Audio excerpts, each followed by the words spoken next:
Gracias a ustedes, buenas tardes. Buenas tardes.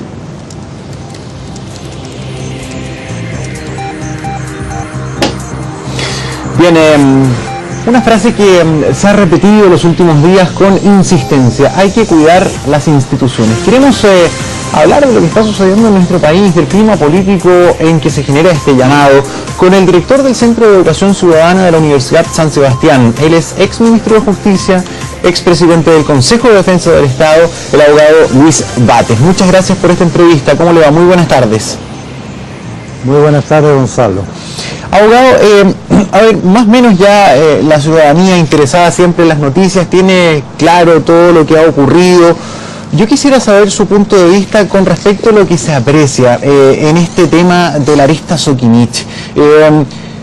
Entrégame la información, dice el Ministerio Público, por allá la empresa presenta requerimientos al Tribunal Constitucional que dice no dame 48 horas más, no dame tú las explicaciones, y se aprecia una suerte de buen chileno peloteo de un tema en que muchos se preguntan, bueno, ¿acá se está haciendo lo suficiente por esclarecer los hechos o esto es parte de un proceso normal?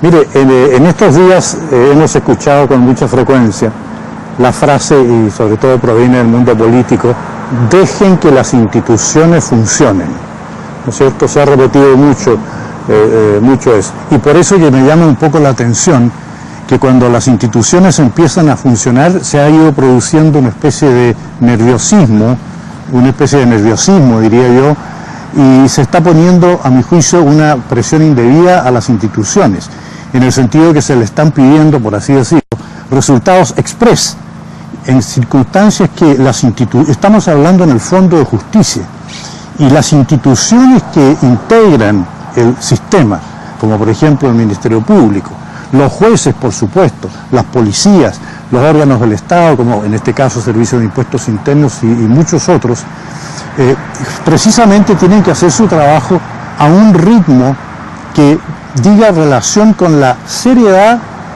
y con la importancia que tiene la justicia. No se puede estar pidiendo resoluciones, perdóname que repita, express.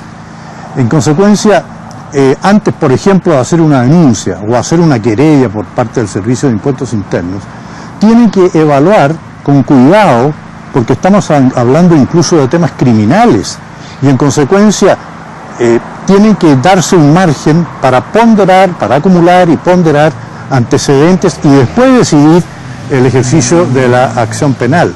En consecuencia, yo creo que este nerviosismo que se ha producido no es bueno para el funcionamiento de las instituciones. Fíjese usted, por ejemplo, que si se hace una denuncia o una querella infundada, puede incluso revertirse por denuncias o querellas calumniosas en contra de quienes hacen esas denuncias.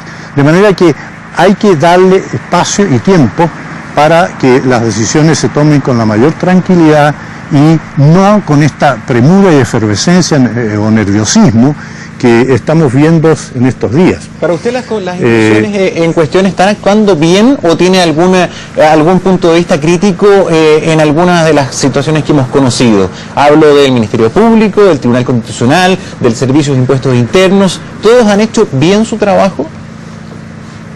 Mire, hay un principio en la Ley General de Base de la Administración que habla del principio de la coordinación entre las instituciones y los órganos del Estado.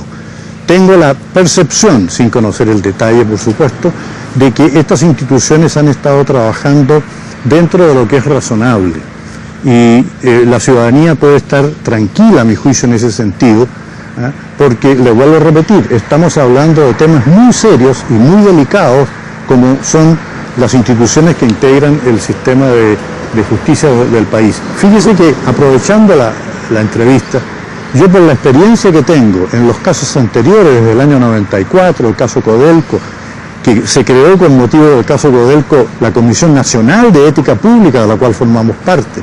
Después el año 2003, ¿no es cierto?, con el tema MOP Gate, en el que yo estaba ministro de Justicia, y todas las situaciones que uno ha ido conociendo en este sentido. Yo le daría un mensaje a los funcionarios de todas estas instituciones que están vinculadas a estas investigaciones. Y el mensaje es que hagan en conciencia, cada uno, de acuerdo a derecho, por supuesto, lo que creen que es correcto hacer. Y no estén buscando sus decisiones, adecuándolas a lo mediático o a las circunstancias del momento en uno u otro sentido. Y yo les aseguro que si lo hacen en conciencia y dentro del contexto del ordenamiento jurídico, en el mediano y largo plazo siempre van a tener reconocimientos y aplausos. Si lo hacen por el contrario, pensando en satisfacer justamente estas presiones, ligarlas en un sentido o en otro, seguramente van a cometer errores. Por eso mi recomendación sería esa, que actuaran con la independencia propia, por ejemplo, que tienen los jueces o que tiene el Ministerio Público y los servicios como impuestos internos de algunos otros. La ciudadanía tiene que apoyar a las instituciones, ¿abogado? Más que estar criticándolas, digamos, sin suficiente conocimiento de causa de las materias que se van desarrollando en esto.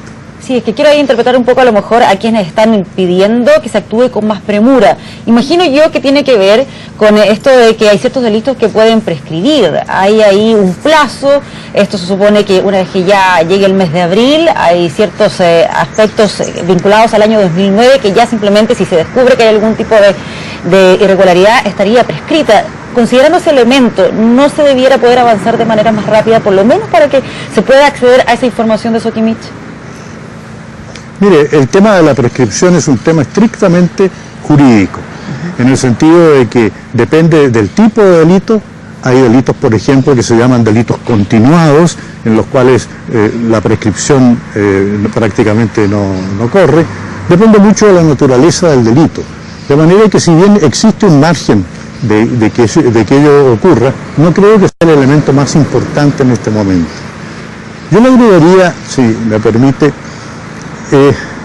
que además de dejar que las instituciones realmente funcionen y no ponerles presiones indebidas, la preocupación que sí se advierte en estos días, que es legítima, en mi opinión, es que la corrupción tiene una serie de aspectos o componentes, uno de los cuales la historia de los países, pero tiene aspectos económicos, políticos, socioculturales, jurídicos, éticos, incluso espirituales. Todo eso está muy tratado en los que se han abocado a este tema.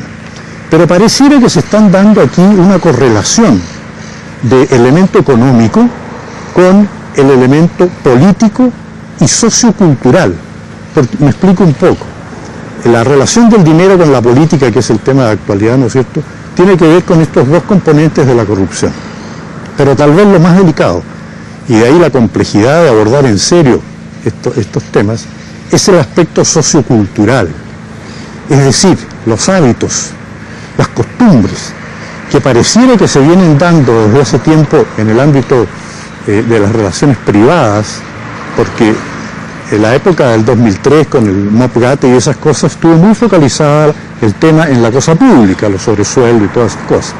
Pero hoy día el mundo privado parece estar muy involucrado y muy extendidas las modalidades, los hábitos, las costumbres, y luchar contra eso más allá de las leyes, porque aquí se van a proponer muchas leyes como se ha hecho en otras ocasiones. Si nosotros miramos desde el año 1994 hasta hoy día, en Chile se ha dictado una batería enorme de leyes anticorrupción y ahora se está hablando de que viene otra batería de leyes. Las leyes, en mi opinión, son necesarias, por supuesto, pero completamente insuficientes para abordar temas de esta naturaleza. Y esa es la razón por la cual cada ciertos años se vuelven a reproducir fenómenos de esta índole. Para mí el tema verdaderamente de fondo, además de las leyes, que no las descarto, son los aspectos socioculturales, los aspectos de educación. Y ojo, educar, digo yo, a los educados, es decir, a esas personas que han tenido muy buena formación, digamos, pero que no tienen, sin embargo, un concepto claro del bien común, del bien general, y hacen prevalecer sus bienes particulares sobre ese bien general, y por eso, digamos, que se inmiscuyen en situaciones de esta naturaleza. Me quería detener, antes que se nos vaya el tiempo, en un punto que me parece bien importante, en los tiempos de la justicia, en no ejercerse, bajo su punto de vista, presiones en las instituciones, pero tampoco presiones en y los funcionarios públicos en definitiva son parte de las instituciones. Y quería preguntarle su punto de vista con respecto a lo que sucedió, por ejemplo, en el tema de la formalización de cargos y las medidas cautelares del caso Penta. Porque, a ver, no le voy a pedir un juicio sobre lo que decide la justicia, sino que sobre precisamente para lo que algunos hubo una presión de dejar en prisión preventiva a las personas que están actualmente en Capitán Llaver como una señal. Y la pregunta que se hacen muchos es si las cautelares son para dar señales o en este caso se justifican. Para usted, ¿las cautelares en ese caso se ajustan bien a los hechos, sí o no? Las cautelares están rigurosamente reguladas en el Código Procesal Penal, en el que tuvimos también en su época participación, y no es cierto, y para la reforma procesal penal hubo opinión unánime, digamos, en ese sentido. Y estas cautelares, una de ellas es precisamente la prisión preventiva con ocasión del peligro para la seguridad de la sociedad, que la ley indica los elementos, y los jueces lo que hacen es aplicar esos elementos que la ley señala a las situaciones fácticas o de hecho que ellos conocen. Quiero decirle que esta aplicación de cautelares como la prisión preventiva se ha ejercido siempre, pero ojo, con aquellos delitos que tienen que ver con personas de otros estratos socioeconómicos, delitos de violencia, delitos de robo, intimidación, de ese tipo de delitos, menos con los delitos intelectuales, que es lo que ha llamado un poco la atención en este caso. Pero en el sistema ordinario de funcionamiento de la justicia, las cautelares se aplican con enorme frecuencia. Pero en este caso en particular, entonces, los ejecutivos de Penta, ¿son un peligro para la sociedad, según usted? Según el juez y según la Corte, son peligro para la sociedad, especialmente ellos, y lo han dicho, y el juez de garantía lo hizo muy bien, porque es una especie de clase de educación cívica que yo creo que hace mucha falta, entre paréntesis, para que la ciudadanía no versada en materias jurídicas entienda estas cosas. Hicieron una ponderación de situaciones como, por ejemplo, si los delitos se han cometido en grupo, por ejemplo, cuál es la reiteración de los delitos a través del tiempo, y todos los elementos que la ley señala para concluir la forma que lo hizo la Corte y que lo hizo el juez de garantía.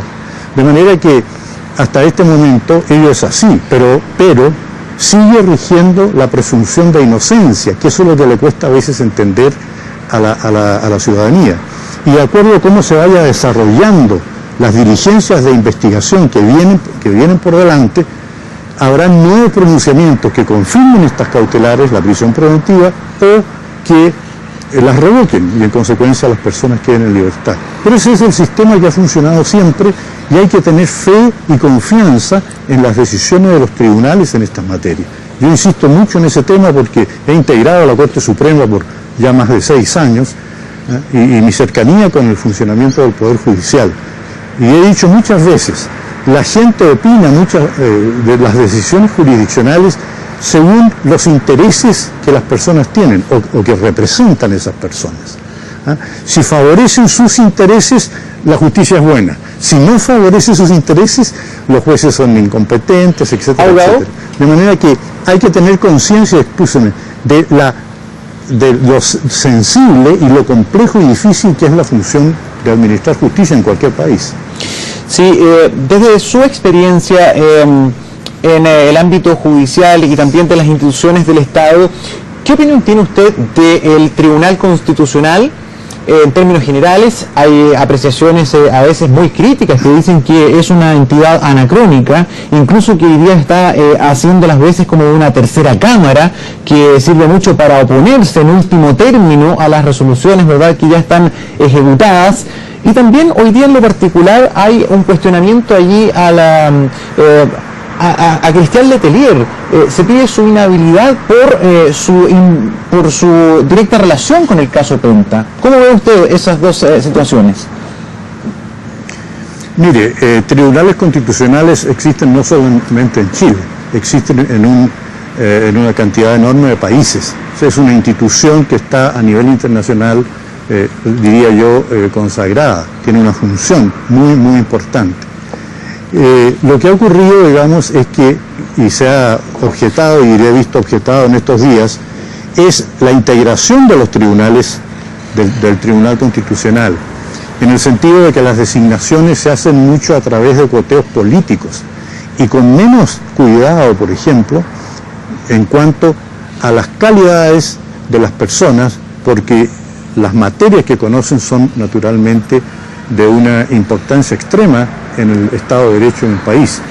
Y esa forma de resolverlos, de coteos políticos, de un lado y del otro lado, a veces descuida la atención por la condición profesional de las personas. No quiero dar nombres, pero creo que en ese sentido debería haber un mayor cuidado de parte de los legisladores en cuanto a que está bien que perciban cuáles son las tendencias de una persona a otra, están en el mundo político y es razonable que sea, pero deberían complementar ello con una mayor atención sobre los antecedentes, el currículum, para no provocar precisamente debates como lo que se están viendo en estos días. Porque en materia política, como decía Sergio Vitar hace muy poco tiempo, las percepciones son realidades y en consecuencia hay que preocuparse de las percepciones y en ese sentido creo que el Poder Legislativo pudo, en las designaciones que últimamente ha estado haciendo, haber tenido más cuidado en estas materias.